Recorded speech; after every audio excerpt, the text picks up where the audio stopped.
remote, beautiful, mysterious, unique. Islands are worlds of their own. Places apart where life has evolved differently. But in our modern interconnected world, islands are also part of a global community that is changing, for better or worse. In this series, we're exploring the lives of islanders. We're discovering that no matter how distant they are from the mainland, how distinctive their histories, or how proud they are of their independence, islands can't separate their futures from the fate of humanity as a whole. In so many ways, these shores are the front line of global change. What happens here matters to us all.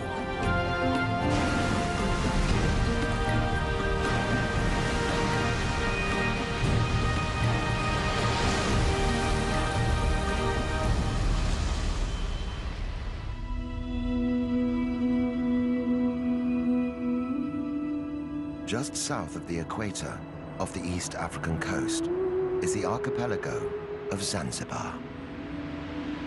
It's a group of coral atolls and small islands, dominated by two large ones, Unguja and Pemba.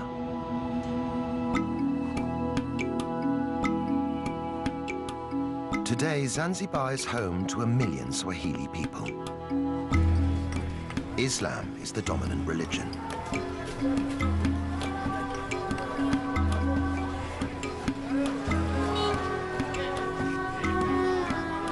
But over the centuries, these islands have known many cultures and customs.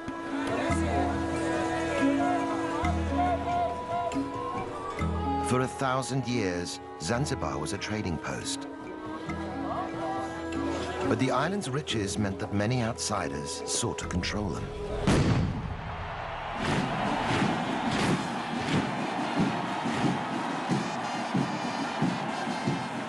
For hundreds of years, Zanzibaris have had to march to the beat of someone else's drum. Each new occupying force left its mark on the islands and their people. By the 1960s, ethnic tensions erupted in violence and death.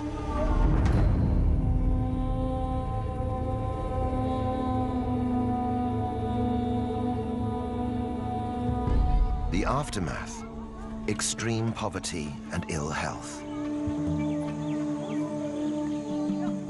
For some, a rise in tourism seems to promise a way back to wealth. In reality, most of the tourist dollars stay within the gates of luxury, all-inclusive enclaves.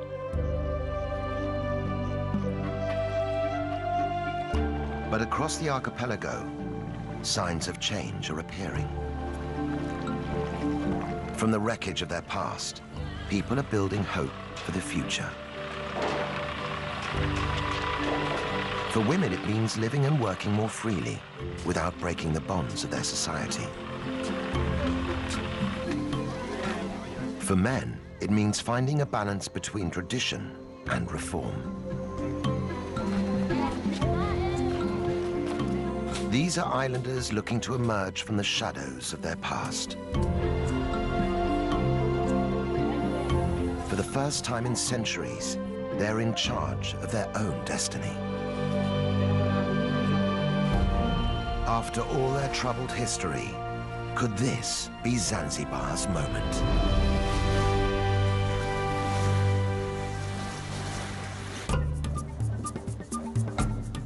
Zanzibar City in western Unguja is the archipelago's capital. It's home to 200,000 people. Their modern lives play out against a backdrop colored by rich layers of history. New trade sits alongside the old crafts.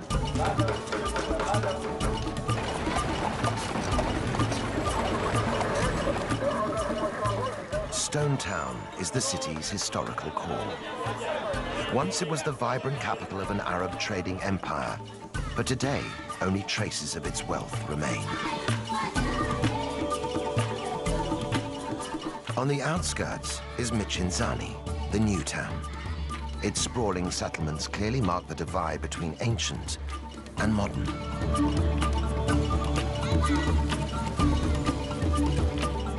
One resident who represents Zanzibar city's past and present is B. Kadude. In traditional Islamic Zanzibar, B has been an icon for many, always walking her own path, never quite living by the rules. Now more than 100 years old, B is known across the archipelago as the grandmother of Zanzibar. She's famous for her traditional tarab singing.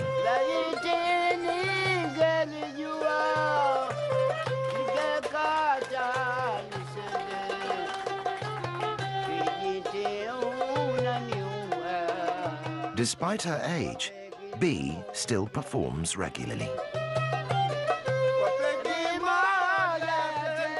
The fusion of Arabic rhythms and Swahili poetry is a reminder of Zanzibar's exotic history.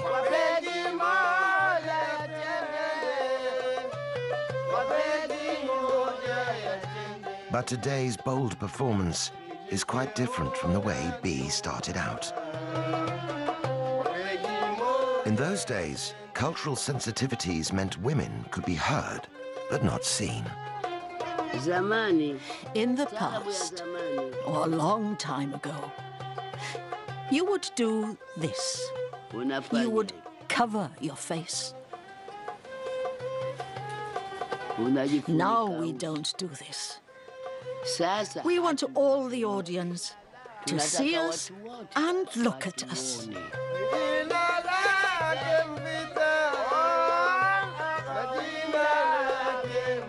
Those early concerts were much more than just entertainment. The songs were a means of social commentary. In the song Kijiti, B sings of a miscarriage of justice and the murder of a pregnant woman.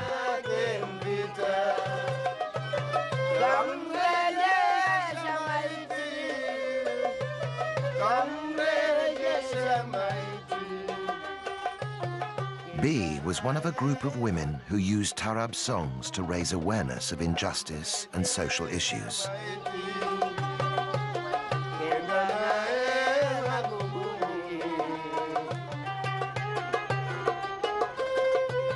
A century after Kijiti was written, women in Zanzibar still don't have the same rights as men.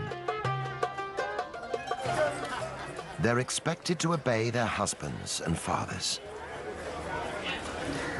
In public, they're supposed to cover up and behave discreetly. But on special occasions and behind closed doors, everything changes. Led by B, the group are preparing for an intense, women-only rite of passage.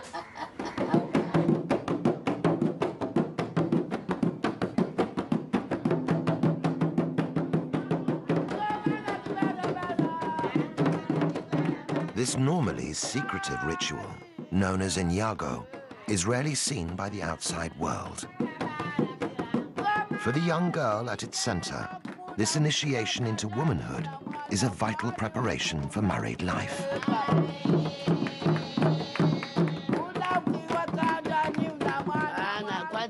First, we scrub her and teach her how to behave, how to make her husband's bed, how to treat him well and bathe him. This is her role as a wife.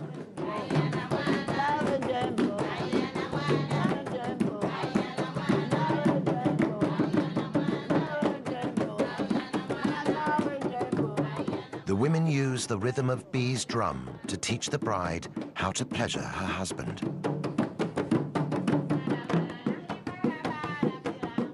The fun and excitement is intoxicating.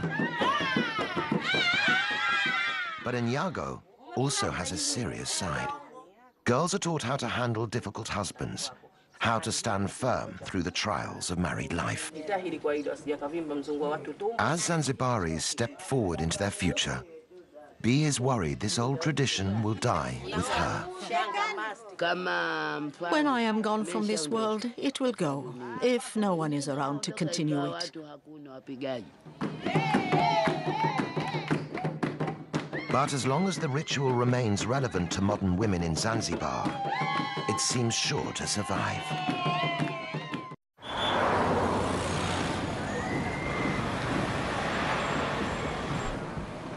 Today is January the 12th.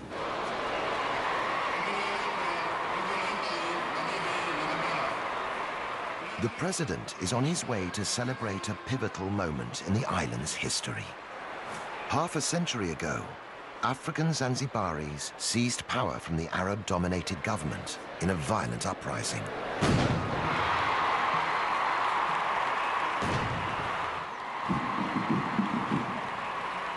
For thousands of spectators, this is a chance to see their armed forces in full display.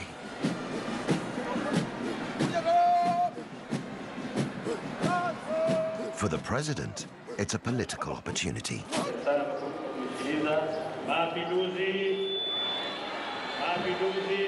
But the route to these Revolution Day festivities began over 300 years ago.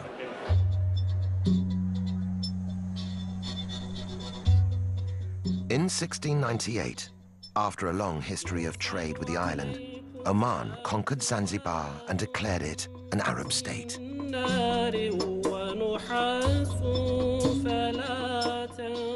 Under Omani rule, the archipelago grew into a powerful commercial hub.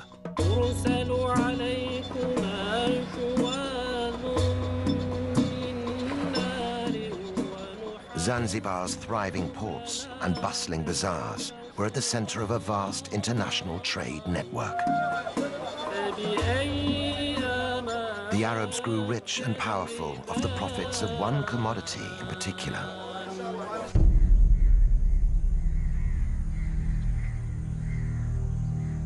slaves.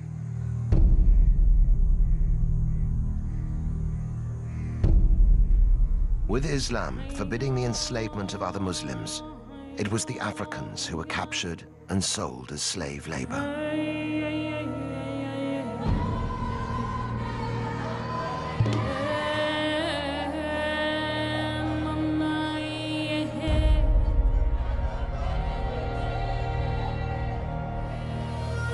Kept for long days in hot, cramped holding cells, many died before ever reaching their destination. Around the world, the clamor for abolition grew, but the island slave trade continued to flourish throughout the 1800s. At its height, 15,000 slaves a year were imported into Zanzibar.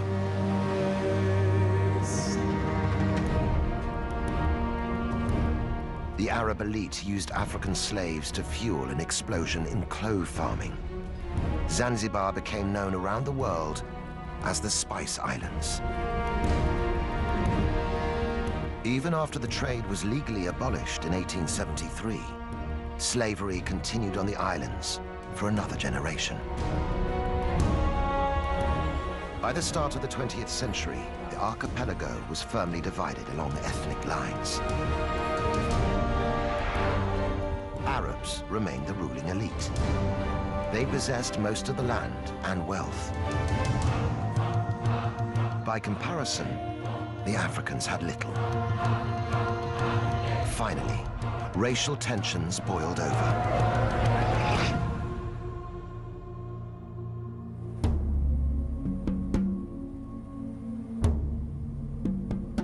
On the 12th of January 1964, the African population turned against the Arabs in the government.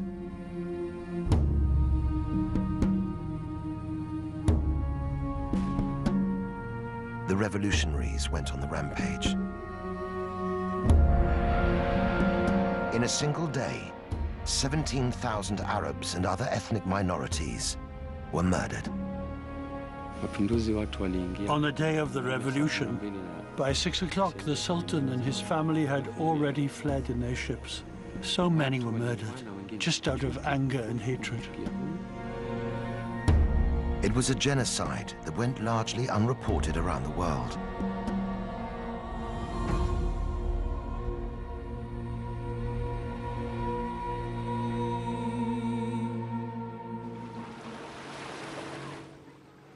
After the horror, many of the surviving Arabs fled the island.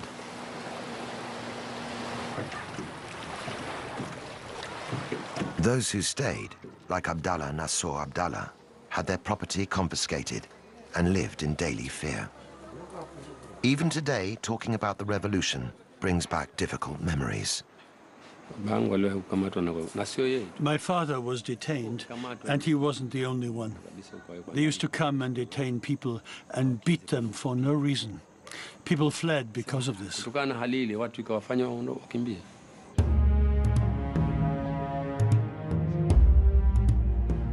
Isolated and without its traditional leadership, Zanzibar sought stability by uniting with Tanganyika on the African mainland to become the Republic of Tanzania. But the political quick fix didn't end the violence, which continued for nearly 50 years.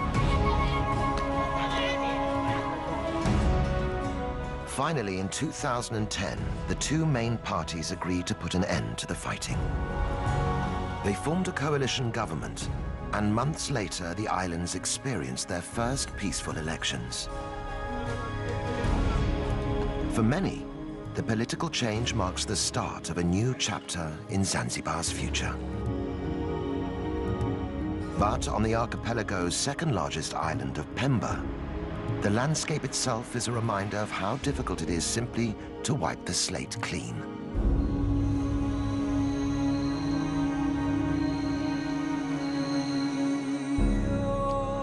For clove farmer Abdallah, the 1964 uprising caused a sharp decline in the island's spice industry. Until then, most of Pemba Island was owned by Arabs, who used its fertile farmland to become the world's leading producer of cloves. Widely used in cooking and perfumes, the dried flower buds allowed Zanzibar's economy to flourish. After the revolution, Arab land was seized and redistributed to African islanders. But many of the new tenants neglected the farms. Thousands of Pemba's clove trees withered and died.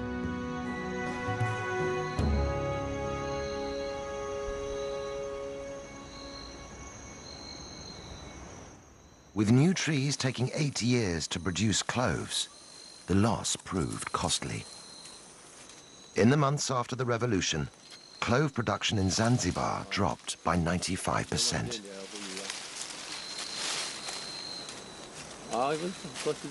Today, Abdallah is struggling to make a decent living from his trees. These are the cloves. This is how we harvest them, and this is how we separate them.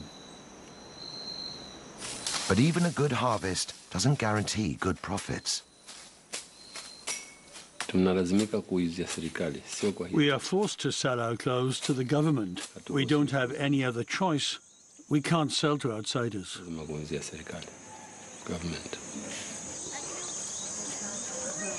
Although yields are just a fraction of what they once were, 10,000 tons of cloves are still produced every year on Pemba. The problem is that the price is so low, it doesn't meet our needs.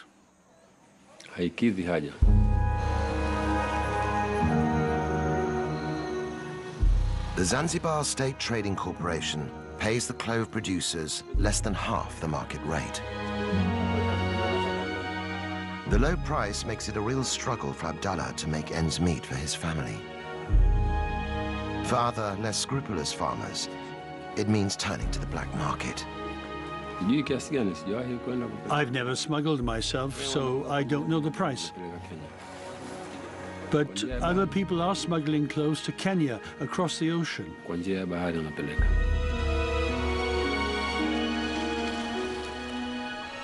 Farmers can get up to 3 times the price for their clothes in Kenya. But the cost of smuggling can be extremely high. Sometimes they get caught. They lose their clothes, their dhow, everything they own, and then they're sent to jail.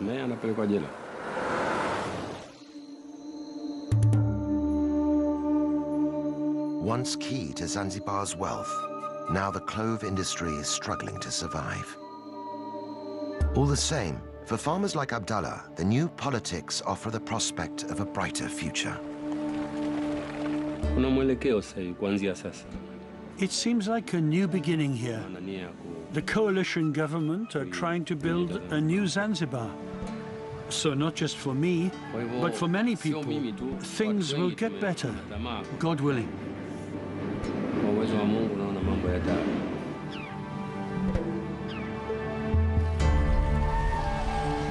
Right across the archipelago, there are islanders desperately hoping for change.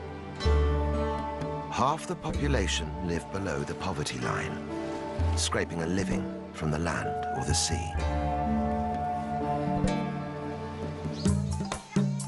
Average income is less than $1 per day, and the cycle of poverty is hard to break.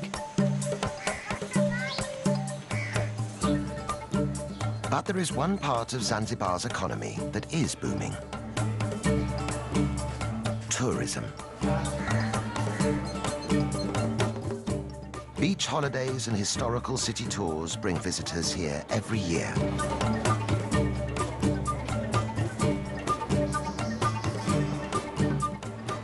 The rapid growth of tourism is bringing new jobs and opportunities.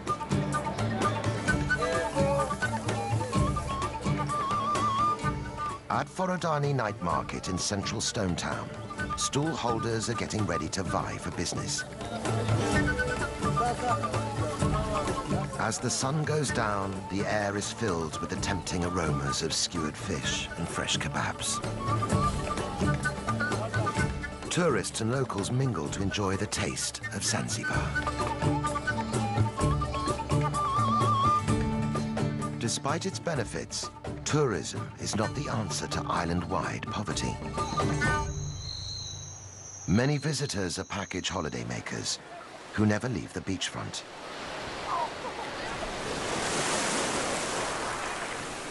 Very little of the money spent inside the big resorts ever reaches local Zanzibaris.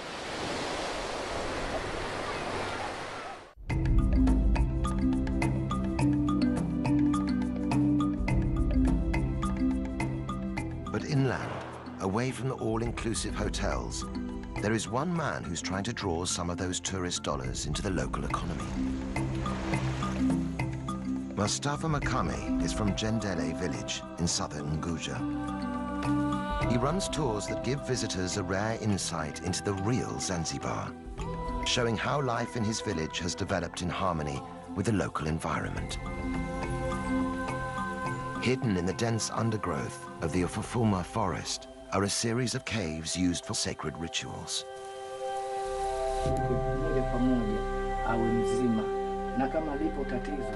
Mustafa thinks they could be the key to attracting visitors. Tourists can have the chance to meet the witch doctor and see how he works.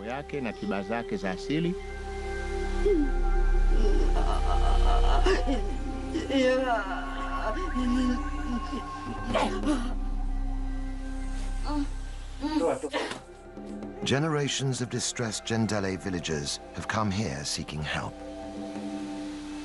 This cave is used for people to be healed by a witch doctor. They come here when they're sick to ask for help from their ancestral spirits. Left behind at many of the caves are small adornments and gifts, offerings to appease the demanding Shaitani.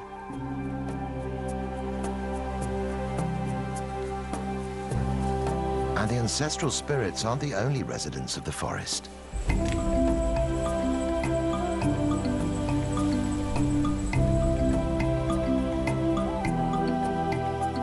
Visitors to Ufufuma can also see one of Africa's rarest inhabitants. Kirk's red colobus monkeys are an endangered species, only to be found here in Zanzibar. The monkeys share the treetops with African golden weaver birds. Home to exotic wildlife and unique human traditions, Ufafuma could be a huge draw for tourists who are looking for more than just sun and sand.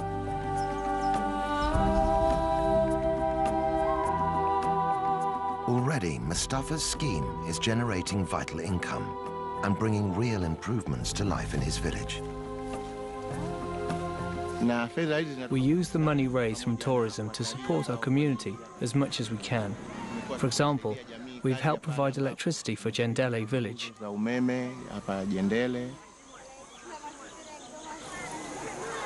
Money has also been used to supply the village school with books and pencils.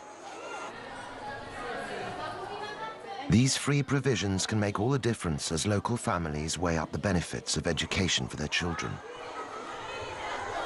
But even though the income they bring is valuable, visitor numbers to the forest are still disappointingly small.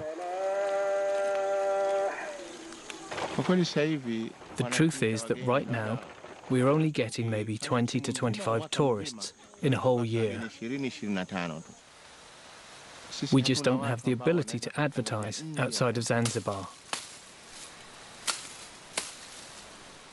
To really get his tours off the ground, Mustafa needs the support of the major players in Zanzibar's tourism industry.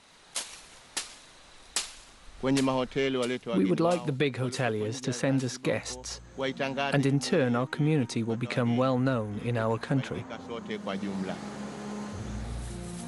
One day, we hope, we'll get many more tourists to come.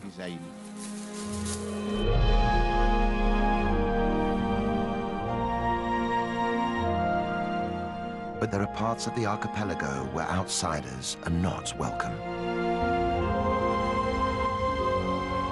Just 2 kilometers off the coast of Unguja is an island which has turned its face away from the world.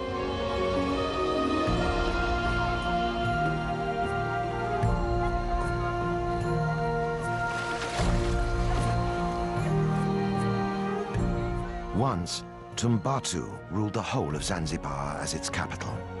Now, islanders here choose to keep themselves apart. Known as the Watumbatu people, residents claim to be direct descendants of the Persian kings who arrived in Zanzibar in the 10th century. Today, they are proudly independent people, notorious for discouraging visitors.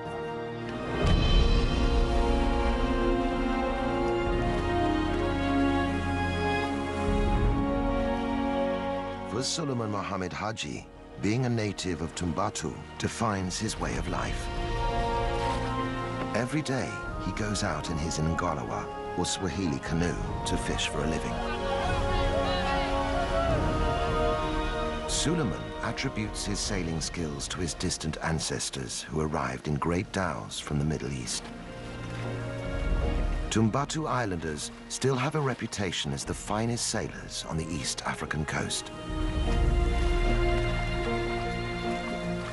But Suleiman's Ngalawa is too small to sail in deep waters, and in the heavily fished areas around Tumbatu, even the best sailing skills don't guarantee a good catch.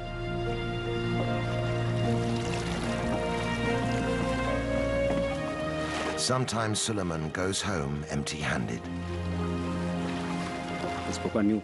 It's the sea that keeps my life going. If I don't catch anything, I have no other means. I don't have any other way to make a living.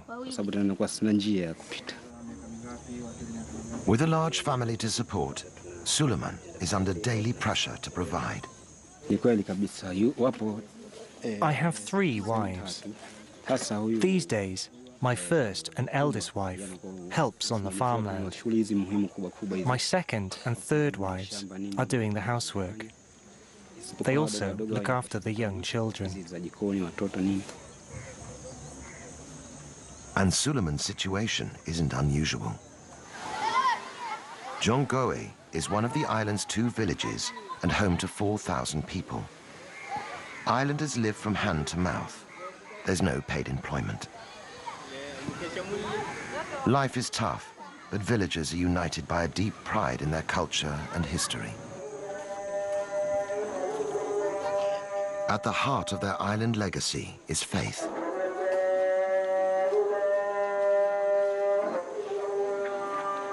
Brought to Zanzibar by the first Arab settlers, Islam is central to life here.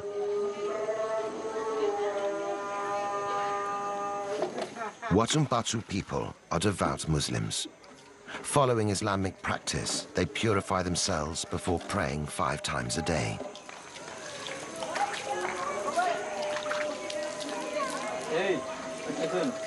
Gender roles are strict, and even prayer is segregated.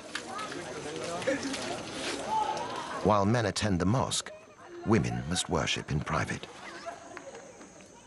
Village chief Mwadini Makami is determined to keep out the modern influences he sees damaging other parts of the country. Across Zanzibar today, whenever you hear of misconduct or misbehaving, there's never a person from Tumbatu involved. This is because we are following our religion and culture. As chief, Mwadini believes it's his responsibility to protect Tumbatu's cultural integrity. For him, the key to doing that is to discourage tourism.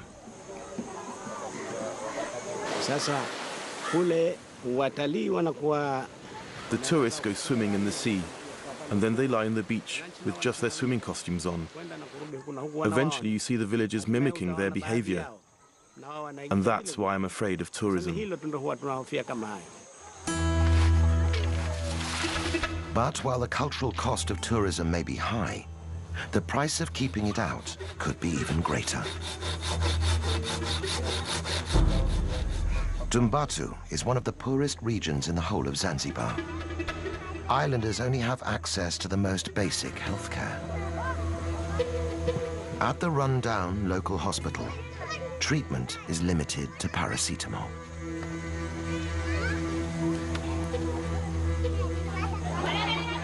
The isolation of Tumbatu is both its strength and its weakness. Soon, islanders will have to decide if the cost of maintaining it is simply too high.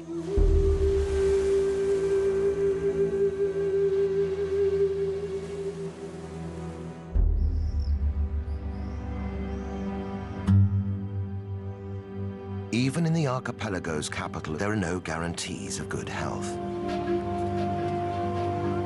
Here, the barriers are physical as well as cultural. 1/3 of Zanzibaris have no direct access to clean running water. Some can collect supplies from community standpipes, but getting it home can be a challenge.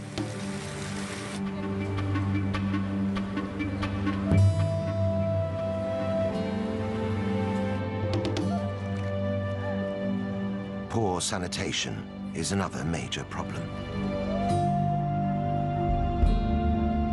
Waste removal is difficult, with less than 20% of Zanzibar connected to the sewage system.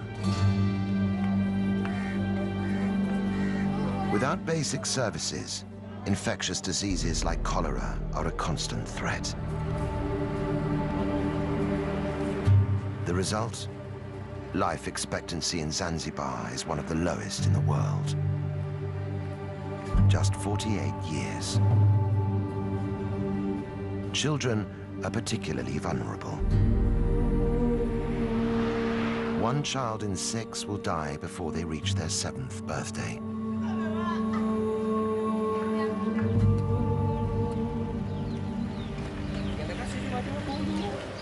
In the southeastern corner of Unguja, a small team of people is trying to improve the odds for Zanzibar's children.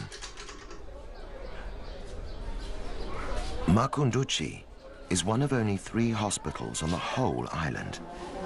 But it boasts a brand new clinic for mothers and babies, and already it's saving lives. For hospital manager Zainab Othman, the challenges in providing better health care are daunting. The government's trying to build new hospital facilities all over Zanzibar, but the problem is the lack of skilled staff.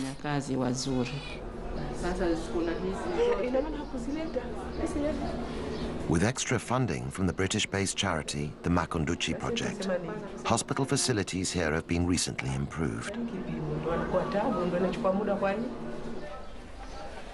But Zainab still only has 34 beds and 2 junior doctors to treat a population of 60,000 people. Even with such limited resources, the team are working miracles. After the birth, this woman had a postpartum hemorrhage, which meant she had to have a blood transfusion. It helped save her life. It would have been another story without it.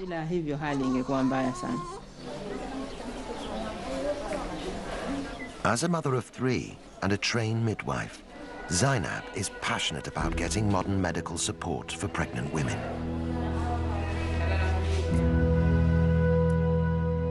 But convincing local women to use the hospital facilities isn't straightforward. For most pregnant mothers, the first point of contact is their village's traditional birth attendant.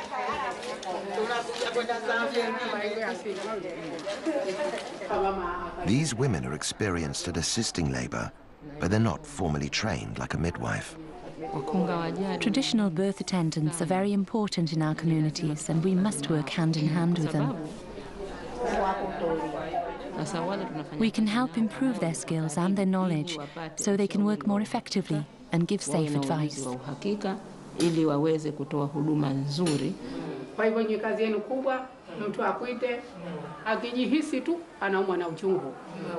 Getting these birth attendants on board is helping to persuade more mothers to have their babies in hospital.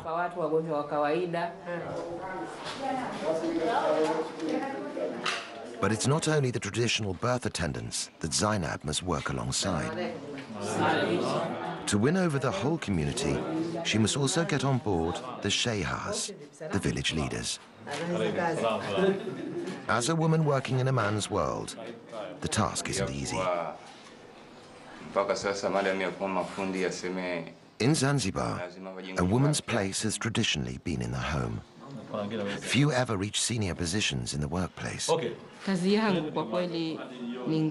This can make my work pretty difficult sometimes. People ask, why is a woman in a management position? It's just another challenge that I've had to try to overcome. Zainab is a pioneer for women in Zanzibar. Her hard work and persistence has won respect and is helping to challenge the old stereotypes.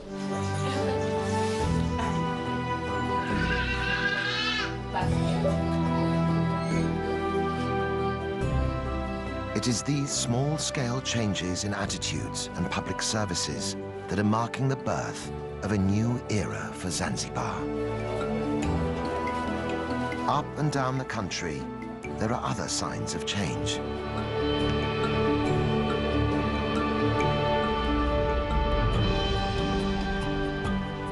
Just a generation ago, a female football team would have been unthinkable. Now, the Women's Fighters Football Club have won the right to play on their own terms.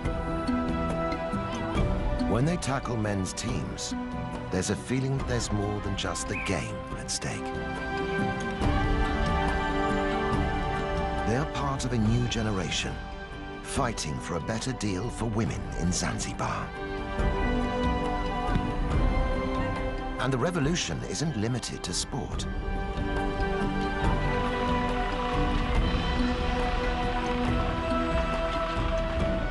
In the streets of Stone Town, female building crews have begun patching up the crumbling houses.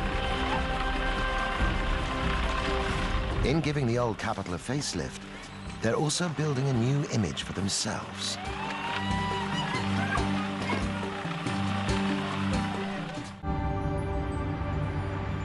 In the seaside village of Kidoti, in northern Unguja, women don't work just to prove a point. They have to work just to survive. I have 8 children.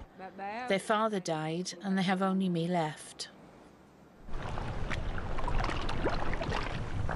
Fatuma Mashenga is one of a growing number of islanders who work the beach farming seaweed. We're a group of women who all farm together. It's hard work. Sometimes when we go to harvest the seaweed, the ocean steals it. This makes it even harder on us.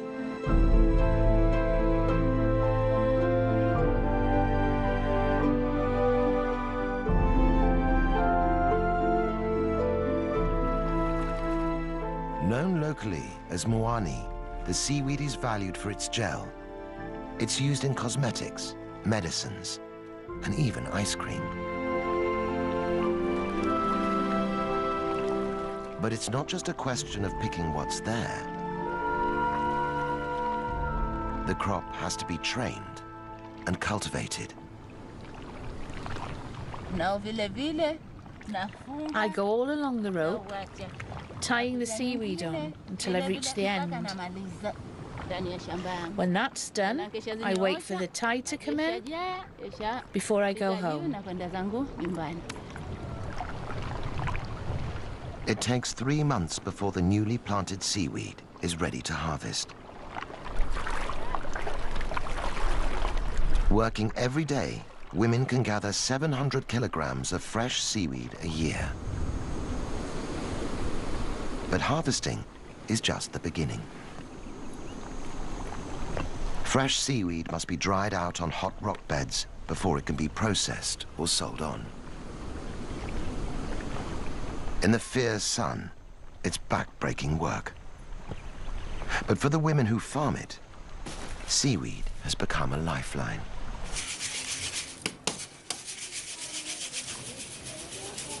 As a widow, Fatuma's income is the only means she has to sustain her family.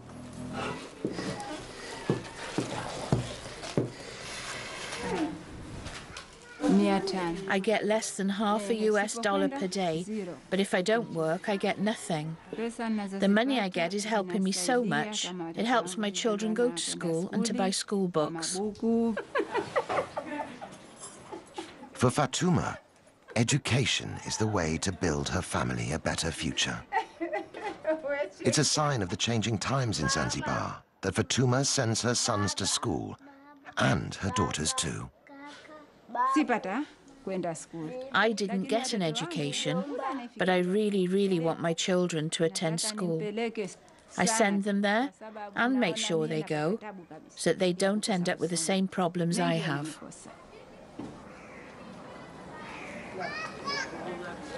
The profits are small, but Fatuma and her friends feel empowered by the money they're making.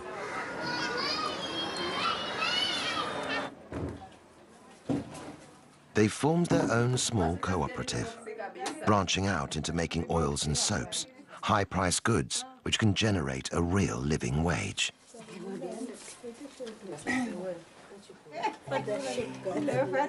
As traditional exports decline, it is women like Fatuma who are building the foundations of a new economy for Zanzibar. And with it, they're revolutionizing their place in society.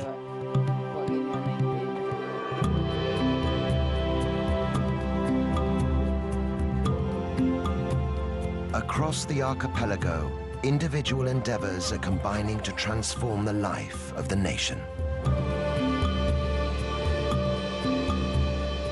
They're pushing Zanzibar into a new phase of development, socially and politically. Life here has always been vibrant and colorful. The rituals and traditions of island life have lost none of their power.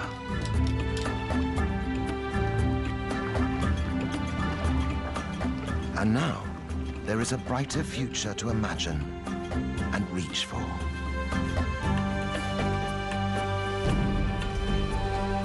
The world is watching as the Spice Islanders begin to chart a new course for themselves.